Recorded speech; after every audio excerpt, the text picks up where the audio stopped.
Ilang motorista ang lumabag sa isinagawang random emission testing ng DENR at LTO sa Calasiao, Pangasinan. May ulat si Claire Lacanilaw. Pinara ng ilang kawani ng Department of Environment and Natural Resources o DNR at Land Transportation Office o LTO ang mga sasakyan sa bayan ng Calasiao, Pangasinan. Pinabuga ng usok para sa emission testing. Ilang motorista ang nakitaan ng paglabag. Matitikitan po sila, ma'am. Oo, yun po ang may kaukulang bayarin naman yan. Kaya lang pag na-positive sila dito, kaya na-failed sila, pwede naman nilang ipatest ulit sa mga private emission for confirmation po. Para po sa akin okay din naman po, para at least po naging disiplinado din po yung mga tao.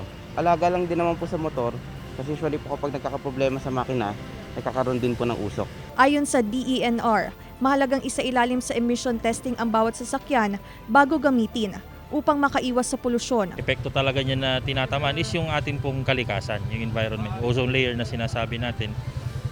Very harmful po yan. And number 2 is yung sa ating pong kalusugan. Patuloy rin ang pag-iikot ng DNR at LTO sa Rion 1 upang magsagawa ng random emission testing sa mga sasakyan. Yung maintenance po ng sasakyan, wag po nating hayaan na dapat lang na umaandar, dapat i-check po natin regularly yung langis, and hindi lang po yung langis, yung pong mga basic safety ng mga sasakyan. Kasama si Ron Alister Taniedo, Claire Lacanilaw, Balitang Amyanan.